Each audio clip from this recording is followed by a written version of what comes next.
और सिर्फ वाइफ ही अपने हस्बैंड के अगेंस्ट क्लेम नहीं कर सकती, बल्कि हस्बैंड भी किसी भी पेंडिंग केस में अपनी वाइफ से मेंटेनेंस क्लेम कर सकते हैं। आज तक आपने प्रैक्टिकली ये देखा होगा कि सिर्फ सेक्शन 24 की जो एप्लीकेशन लगती है वो उस समय पर लगती है जब पति सेक्शन 9 का केस करे या वो तलाक का केस करे, तो फौरन भाग करके पत्नी की तरफ से धप्पा हो जाता है सेक्शन 24 की एप्लीकेशन के द्वारा।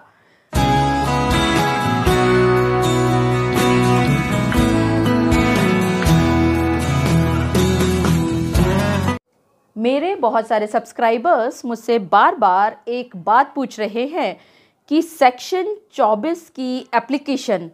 जो कि लगाई जाती है अगर कोई भी हिंदू मैरिज एक्ट के तहत कोई भी केस किसी भी कोर्ट में पेंडिंग हो, तो सेक्शन 24 का एक एप्लीकेशन लगा करके मेंटेनेंस मांगा जा सकता है। तो मेरे बहुत सारे सब्सक्राइबर्स का मुझसे ये सवाल बार बार पूछा जाता है कि क्या पति भी मेंटेनेंस अपनी पत्नी से मांग सकता है? जी हाँ, आप सभी ने बिल्कुल ठीक समझा। ये सवाल हालांकि बहुत हैरान करने वाला ज़रूर है, लेकिन आज के इस वीडियो में मैं आप सभी के साथ इन्हीं सब छोटी छोटी बातों पर चर्चा करने वाली हूँ कि क्या ये संभव है। मैं एडवोकेट मोहिनी मोना आप सभी का पुनः स्वागत करती हूँ और आप सभी देख रहे हैं आपका अपना पसंदीदा चैनल मोहिनी मोना एडवोकेट। अगर आपने मेरे चैनल को अभी तक सब्सक्राइब ना किया हो या आप मेरे चैनल के लिए नए हैं तो इसको जल्दी से जल्दी सब्सक्राइब कर दीजिएगा ताकि आपको इसी तरह के लीगल इन्फॉर्मेटिव वीडियोस की नोटिफिकेशन सबसे पहले मिल सके। अब देखिए, सेक्शन 24 हिंदू मैरिज एक्ट 1955 का अगर हम पढ़ें तो उसका सब सेक्शन 2 मैं एज इट इज़ पहले आपको पढ़ करके सुनाना चाहूँगी। Section 24 entitles not only the wife but also the husband to claim maintenance pendentellite on showing that he has no independent source of income. However, the husband will have to satisfy the court that either due to physical or mental disability he is handicapped to earn and support livelihood. तो section 24 का sub section 2 पढ़ करके आप सभी को ये बात भली भांति पता चल चुकी है कि सिर्फ और सिर्फ वाइफ ही अपने हस्बैंड के अगेंस्ट क्लेम नहीं कर सकती, बल्कि हस्बैंड भी किसी भी पेंडिंग केस में अपनी वाइफ से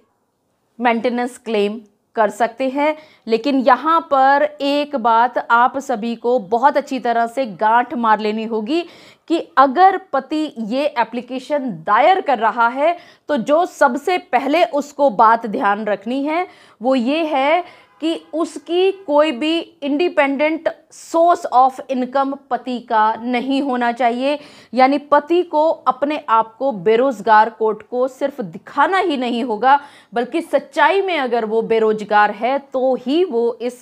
सेक्शन 24 को कोर्ट में लगाए। क्योंकि आपको मैं ये भी बता दूं यहाँ इस वीडियो के माध्यम से, इतना आसान नहीं है इस सबसेक्शन 2 को यूज़ करना पतियों के द्वारा, क्योंकि बात की जब खाल निकलती है और आपने अगर कोई भी झूठा एफिडेविट दिया हो तो लेने के देने आप पर पड़ सकते हैं। तो लेकिन फिर भी अगर आप सेक्शन 24 सब सेक्शन 2 का फ़ायदा उठा रहे हैं आप पति लोग, तो आपको सबसे पहले ये दिखाना होगा कि आपके पास स्वतंत्र आय का कोई भी स्रोत नहीं है। दूसरी जो कंडीशन है इस सेक्शन 24 सब सेक्शन 2 का फ़ायदा उठाने के लिए कि आप पति या तो फिज़िकल तौर पर, यानी आपके शरीर में किसी भी तरह का विकार है, आपके पैर नहीं हैं, हाथ नहीं हैं, या एक हाथ है एक हाथ नहीं है, एक पैर है एक पैर नहीं है, या आपका शरीर मुड़ा तुड़ा है, यानी किसी भी तरह से अगर आप विकलांग हैं तब, या आपको मेंटल डिसऑर्डर है, यानी आपकी जो मानसिक बीमारी है इतनी गंभीर हो चुकी है कि आप अपने मस्तिष्क का प्रयोग ठीक से नहीं कर पाते, तो आप इस सेक्शन का प्रयोग कर सकते हैं अपनी पत्नी से खर्चा मांगने के लिए।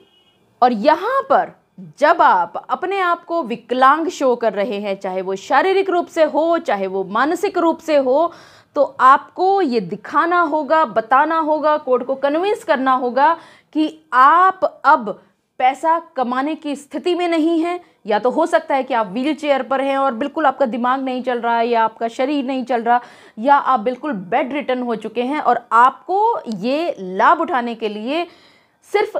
व्हील चेयर पर बैठ कर के काम नहीं होगा कि आप कोर्ट में चले जाएं व्हील चेयर पे और आप कहें कि देखिए मैं तो व्हील चेयर पे। No, you will have to produce medical certificate for this, यानी कि आपको डॉक्टरी प्रमाण पत्र अपने इस शारीरिक या मानसिक विकलांगता का कोर्ट में प्रस्तुत करना होगा, ताकि कोर्ट को आप ये बता सकें कि आप पैसा कमाने लायक नहीं हैं, और क्योंकि आप पैसा नहीं कमा रहे तो आप अपना जो जीवन है उसको सपोर्ट नहीं कर पा रहे हैं, और इस वजह से आपको अपनी पत्नी से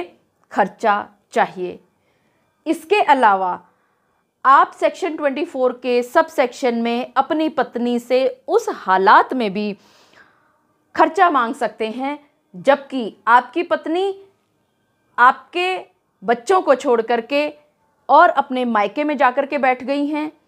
आप 20,000 रुपये की नौकरी कर रहे हैं या 30,000 रुपये की नौकरी कर रहे हैं और सैलरी स्लिप आपके पास है, और वहीं दूसरी तरफ आपकी पत्नी भी गवर्नमेंट जॉब में है, लेकिन वो 1.5 लाख रुपया महीना अगर वो कमा रही है, तो हाँ, यहाँ पर आप अपनी पत्नी से खर्चा मांग सकते हैं। मुझे पूरा विश्वास है कि आप सभी को मेरे आज के इस वीडियो के माध्यम से ये बात अच्छी तरह से पता चल गई होगी कि कोई भी पति सेक्शन 24 के सब सेक्शन का हवाला देते हुए अपनी पत्नी से खर्चा मांग सकता है, जो कि आज तक आपने प्रैक्टिकली ये देखा होगा कि सिर्फ सेक्शन 24 की जो एप्लीकेशन लगती है वो उस समय पर लगती है जब पति सेक्शन 9 का केस करे या वो तलाक का केस करे, तो फौरन भाग करके पत्नी की तरफ से धप्पा हो जाता है सेक्शन 24 की एप्लीकेशन के द्वारा।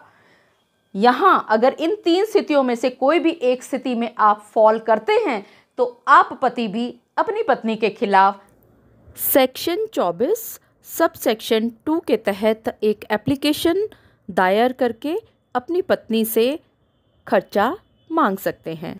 मुझे पूरा विश्वास है कि आप सभी को मेरा आज का वीडियो भी बहुत अच्छा लगा होगा। अगर आपको मेरा आज का वीडियो भी अच्छा लगा तो इसको लाइक, शेयर और कमेंट करना ना भूलिएगा। और हाँ, अगर आप मेरे चैनल के लिए नए हैं तो इसको जल्दी से जल्दी सब्सक्राइब कर दीजिएगा, ताकि आपको इसी तरह के लीगल इन्फॉर्मेटिव वीडियोस की नोटिफिकेशन सबसे पहले मिल सके। अपना और अपने परिवार का बहुत अच्छी तरह से ध्यान रखिएगा। Thank you, take care, bye bye.